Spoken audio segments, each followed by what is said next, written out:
Evet, Manipur'dan Nagaland'e doğru gidiyoruz. Burası otobüs dinlenme tesisi diyeyim. Otobüs demeyeyim. Ablamız böyle su kaynatıyor burada.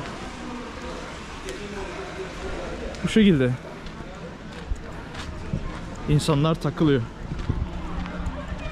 Manipur'un başkenti Imphal'den Kohima diye bir şehre gidiyoruz. 7 saat falan sürüyor, bayağı sürüyor. Böyle bir yer. Gündüzleri hava sıcak, akşamları buz. Otobüste bu 7 saat için 700 rupi, yani 8,5 dolar. Ama güzel otobüs. İçini de göstereyim. 8,5 dolara bu yani. Bu şekilde.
Çok fazla böyle asker, polis var. Yerli Hintlileri falan da çok sevmiyorlar sanırım ya. Onlardan böyle bir ayrışmaya çalışıyorlar. Asker girdi. Kontrol edecek şimdi. Evet, Nagaland'e geldik. Burası Nagaland. Böyle taksici abilerimiz var. Kalacağımız yer buradan böyle bir 2 kilometre içeride, dağların arasında. Bir yemek yiyelim, ondan sonra geçelim. Hava soğuk buralarda. Oh, Abraham Lincoln, Einstein. Vay be. Tam olarak durum böyle Nagaland'de. Abiler soğuktan donmuş gariplerim ya. Namaste vay. Bu şekilde. Çünkü buz gibi hava. Buz. Bak yine bambudan bina dikiyorlar. Ama Nagaland öyle. Nagaland'in bir şehri burası, Kohima diye. Öyle beklenildiği gibi köyümsü hayat değil. Yani bu küçük köylerde yani şehirleşmiş biraz, öyle diyeyim. Bu Bu şekilde. Evet, böyle bir yere girdik, bakalım bir şeyler yiyeceğiz. Burada çekik çocuklar var. Burada çökelim yiyelim. Menü böyle. Cake rice with chicken salad. Şirin'in Hintçe konuşması mükemmel bir şey değil mi ya? Hi. Hiç iletişim kurmaya gerek yok, direkt anlaşıyorlar. Süper. How lucky I am. You speak Hindi. Yeah, but then I speak only 40-50% of Hindi, and then sometimes I don't understand what they say. Okay. Because your mother tongue is Tamil. Telugu. Telugu. Okay. Let me check what they do. Şeyde böyle. Biz doğumlu pilavları koyuyor. Müthiş. Böyle bir mutfak. Hi bro. İçeri yanıyor demek ki, çocuk atletle ya. Ve bu şekilde bir mutfak. Avlarımız pişiriyor. Güzel. Burada yiyeceğiz. Bakalım. What? I don't work here. What she's asking? She think that I work in here. Kız ben burada çalışıyorum sandı. Uncle uncle diyor. Ben de ne diyor bu uncle, dürttü arkamdan. Neyse, burası el yıkama yeri. Ben de leğeni göstermeye çalışıyordum. Komedi ya. Neyse, burada el yıkayacağım. Bu şekilde. Açılmıyor ki ama. Nasıl açıyorum? Ha şöyle. What's it? Spicy? Oh. See? What? Spicy. Çocuklar da yanmış. Is it for rice? This is for rice. This is momo. With momo, right? So what is it? Ah, for Nothing, it's just glass holder. glass oldu. Böyle bu şekilde. Burası genelde Hristiyan olduğu için %88 nüfus Hristiyan, yani bu gördüğümüz adamların hepsi Hristiyan. O yüzden o Müslümanlarmış, sen değermiş. Did you see? They write something about Mecca. Müslümanlarmış lan. Burası karışık böyle. Hristiyan da çok ama. Ama bildiğiniz gibi koyun eti, inek eti, her şeyi yiyorlar bu bölgede. Bak burada plastik yasak. Plastiği kullanmıyorlar. Bant. Okay. Bayağı plastik yok. Gidelim, güzeldi. Her şeyi yedik. $4. Bye bye. Wow.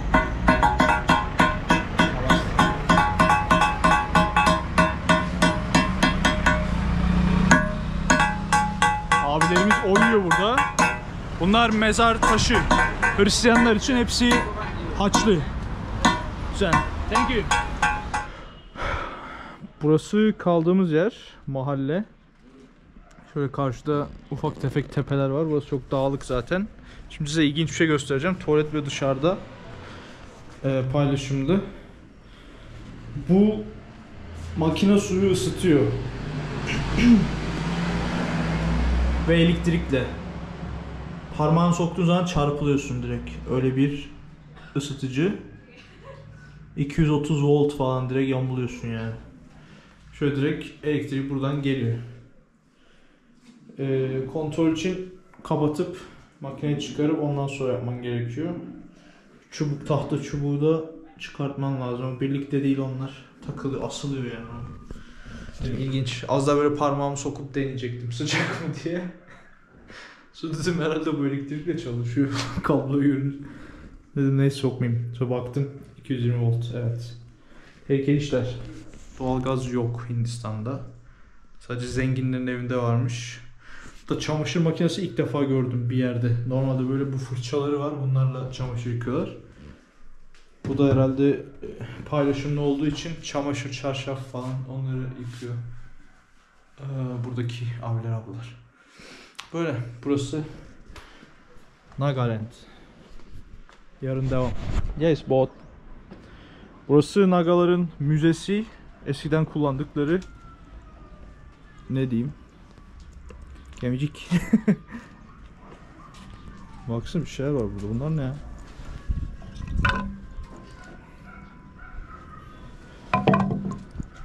Bunlarla denizlerde, göllerde balık tutuyorlarmış.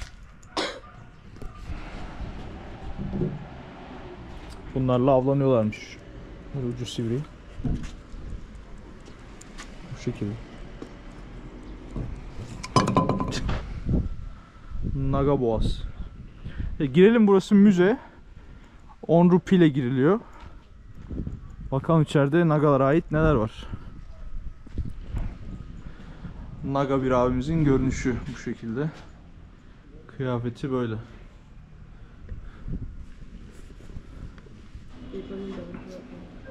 Buradan bilet alınıyor ki şu 10 rupi. Video çekimi 100'müş, bakalım. Not charge more because it's video. I say it's video.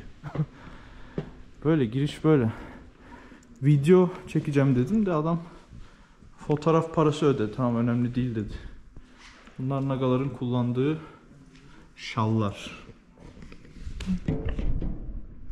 Nagalar bu şekilde görünüyormuş o dönem. Kelle alan mızrağı. Şöyle parmağımla göstereyim, şu kıyafeti. Balıkçılık falan değilmiş ya. Tekstil ürünü yapıyormuş adam. Kumaş falan çıkarıyor. Nasıl yapıyor onu bilmiyorum tabii. Kadınlarda böyle gözüküyor. Boynundaki kolyeler ilginç. Hepsi el emeği, göz nuru. Mızrağı var bu alanında. Gel. Okay, don't show that much boobs. Böyle göğüsleri açık, kolyeleri kapatıyor. O dönemin Nagaları bu şekilde gözüküyormuş. Kendilerine ait heykelleri var. Tanrıları var. Onlara adaklar adıyorlar. Kelleler uçurup onlara sunuyorlar. Bu Nagalar. Tabii kendileri Moğollu. Yani Moğolistan tarafından gelmişler. Öyle söyleniyor. Türklerle de alakaları varmış. Bak, ellerindeki pala kendilerine has. Naga palası. Şurada kelle avladıkları mızrakları. Bakalım öyle elinde kellesi olan biri var mı acaba? Şöyle. Okları var. Bu şey ya, Fransız crossbow değil mi? Ve tüfekleri bile varmış. Bunları İngilizlerden almışlar. İngilizlerle bayağı savaşmışlar. Nagalar çetin bir halkmış.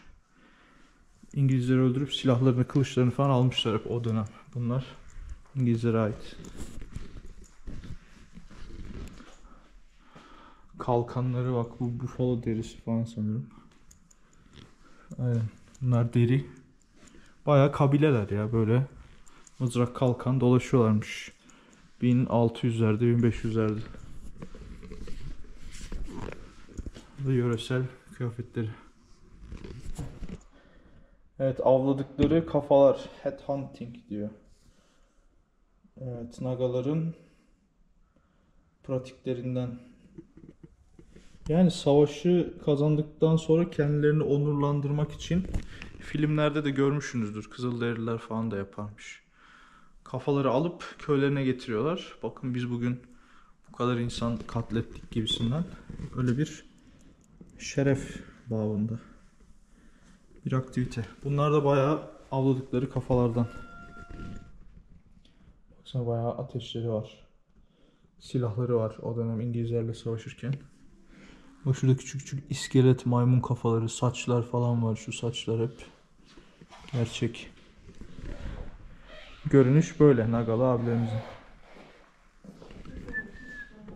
Saça baksana ya, bu gerçek bir saç ve örülmüş ince ince. Böyle. Ve tekstilde Nagalar. Görüyorsunuz. Böyle işliyorlar. Bak, bunlarla avlanıyorlarmış. Küçük hayvanlar için kurdukları tuzaklar. Bunlar da ok ya, yazıyor burada. Ok. Bow. Nagaların enstrümanları, flütleri varmış. Başka bufalo boynuzundan yaptıkları zurna, bir sürü bambudan çalgı çengi. Bu da hayvan kemikleri. Hayvan kafatası. Bunu Amazonlarda da yapıyorlardı. Orada da bir kabile. İnsanların kafa derilerini falan çıkarıp onları böyle mızrakların ucuna falan takıyorlardı. Bak burada bir fotoğraf var. Fotoğrafta bayağı evlerin dibinde, içinde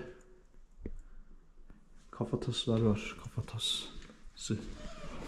Nagaların mızrak çeşitleri bu şekilde. Bak nagalar da kendi içlerinde ayrılıp çarpışıyorlarmış hep. Zaten bu kelle olayı hep kendi kellelerini alıyorlarmış. Diğer köylerdeki ev şekli bu şekilde. Konima'da böyle. Burası Konima. Şunlar Konima evi gördük. Diğerleri farklı. Baksana aktiviteleri de aynı ya. Halat, sarmaşık çekme. Bayağı bizleri andırıyorlar. Bıçağı üstünden atlama. Ok atma. Dövüş. Her şey var. Güreş de var hatta şurada. Bunu hiç anlamadım. Abimiz böyle ipe oturmuş. Bir oyunmuş bu da. Güçlerini göstermek için. Acıya ne kadar dayanıklılar herhalde onu gösteriyorlar. Bunlar bu arada her kabilenin farklı oyunları. Mesela cirit atma falan da var. Bu uzun atlama tarzı. Bunlar Angami kabilesinin oyunu. Mesela bu Pom kabilesinin oyunu değil, ateş yakması sanırım. Burada işte bir oyun var. Aynen Konyak kabilesinin oyunu. Şurada bak mesela şu kabile biz olmalıyız ya. Şu çocuk oyunu. Bunlar topaç çeviriyorlar bak. Chang kabilesi. Bunlar biraz Chang, Çing, Çinli gibi. Şunlar biziz. Chak Hesang. Güreşçi ya direkt. Uçuyorlar. Güce dayalı bir oyun diyor. 1930'larda turnuvaları falan olmuş. Bu da yatakları, birlikte uyuyorlarmış. Hatta şey de var. Bunu böyle o büyük kabile evlerinin içine koyuyorlar. Yaşlılar böyle gençler baş başa kalsın diye onlara böyle çöp çatanlık yapıp bu yatakları onlara bırakıp çıkıyorlarmış. 2 kişi takılıyormuş gençler odanın. Hepsinde farklı tekstil ürünleri var. Bu Pom kabilesinin tekstil ürünü mesela. Renkleri, Ao kabilesinin. Her kabilenin farklı böyle el sanatları var. Angami, Pochuri. Ne kadar çok bol taşlı, kolye, işlemeli el sanatı şeyler takarlarsa o kadar zenginlermiş. Bu zengin kadınların aksesuarları. Let's go. Bu da Kohima sembolü. Yani Kohimalıların çatısı diyeyim. Böyle. 1991 Kohima kapısı. Bu şekilde. Müzeyi bırakalım. Güzeldi. Burada bir müze var. Şehrin içerisinde. Şurada Hindu tanrıları var. Tabi bunlar sonradan eklenmiş. Naga sütunları.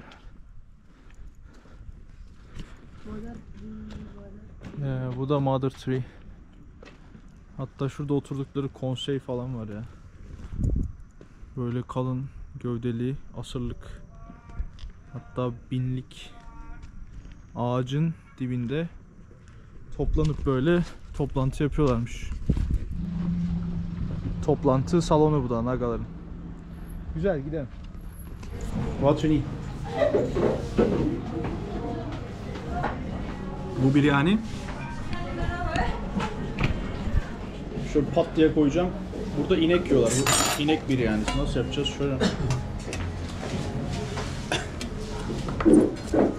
Done. Oh yeah.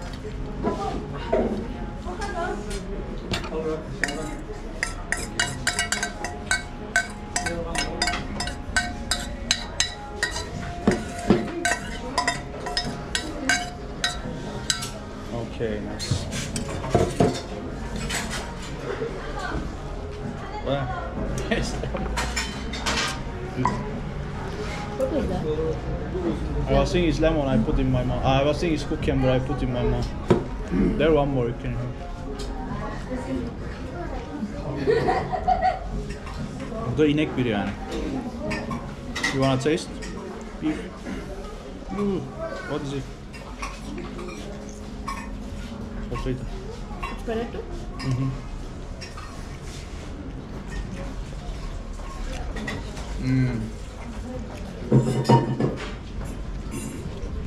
Güzel. Şu yoğurttan atıyorsun mis.